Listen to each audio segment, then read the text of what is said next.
So you've got your number, you've got your salary, you've chosen your salary and you've documented it, you made it a reality. Now, let's think of a little bit about it. How are you going to get there? Well, you have to charge people for your service, and it has to be a fee that's profitable to you. It can't be a fee that just covers your expenses. It has to have some profit in it.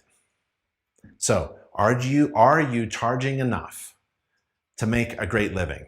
Is your inspection fee providing you, let's say, a 15 to 20, 25% profit margin? Do you know how to determine how to get that profit margin? Do you even know how to determine what to charge so that when the phone rings, you know that this is profitable? Right? If you're answering your own phone and you're doing a home inspection and you're in the living room and your phone rings, right? You gotta have to answer that phone. That's okay. When you do, if you've done all the math and you've calculated it right, you are assured that the person on the phone already knows you and is about to hire you. All you have to say is yes. And when you say yes, you are saying yes to profit, right? You're not guessing whether or not this job is going to pay the bills and help you with your profit margin and pay their employees and all that stuff. You've already figured this out.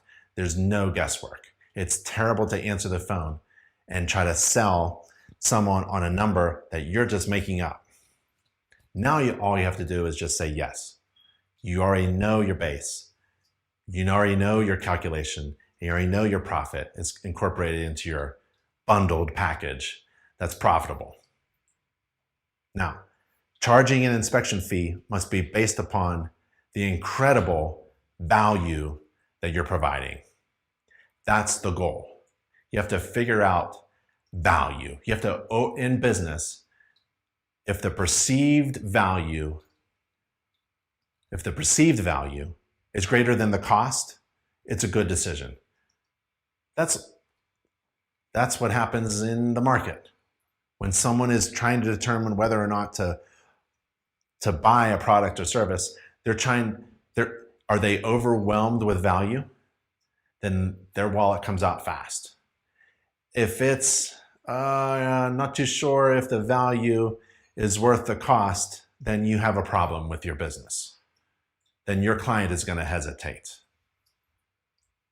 Like writing a great inspection report. What is the purpose? One of the purposes is when someone reads my inspection report, at the end of the inspection report, at the last turn of the last page, they're fully convinced that I'm the greatest home inspector in the world, and they have no hesitation in hiring me to do their job. That's why I like to give my inspection reports out, especially to the listing agent, the agent for the seller, because I already have a client for my home buying client is my current client, but every seller is also a potential client, right?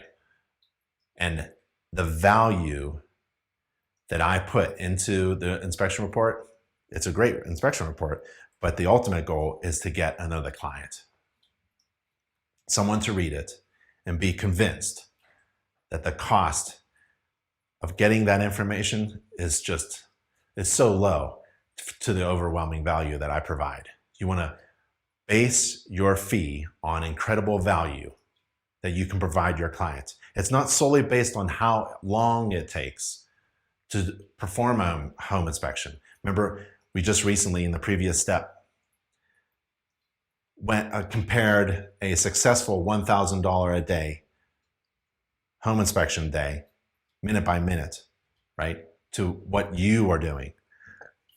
And that is not, the value isn't based upon the minutes. A profitable fee isn't based upon the actual time it takes to do the inspection and the cost of paper and the cost of ink. It's not even based upon your competition, what they're doing. It's actually based upon the value of the information that you provide. And the more valuable the information is, the higher the fee that you can demand. It's like shopping for watches. If I go to a store, let's say I go to Macy's and I go to the men's department and jewelry is there and the watches are there, and there's 1,000 watches.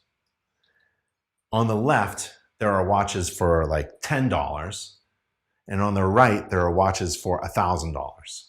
What is the actual difference? They all do the same thing. Just like all home inspectors, we all do the same thing. We all perform a home inspection according to a standards of practice and write an inspection report, and we all inspect the same stuff. All 9 systems. What is the difference between the $10 one and the $1,000 one? It's the perceived value. It's telling me at the same time, but if the features over here and the look and feel of the watch over here for $1,000 is better to me, is more valuable to me, if I perceive it as more valuable, I'll bring out $1,000. I would never buy a $1,000 watch, but you get the idea. So with this in mind, that your fee is not based solely on how long it takes to actually do an inspection. It's more based upon value. Let's learn a little bit from a short story about Pablo Picasso that my brother Nick Gromyko, founder of InterNACHI, likes to tell. So Pablo Picasso, the painter, was dining at a restaurant in New York City, and a fan introduced herself to him and gushed at how thrilled she was to meet the great artist and how she loved his work. And encouraged by this polite acceptance, the fan begged, "Oh, Mr. Picasso, would you draw me a sketch?" And Picasso grabbed a paper napkin and with a pen promptly sketched the waiters passing ice creams. And the woman reached for the sketch, and Picasso said, "Madam, that'll be $10,000. And she was shocked. She said, "But $10,000, that only took you 2 minutes to draw." And Picasso said, "No, madam, that took me 50 years. So Picasso priced his service to value, not to the cost of manufacture. Picasso did not price his service based upon the cost of the paper, plus the ink, plus some hourly wage, nor should a home inspector. Keep your prices up.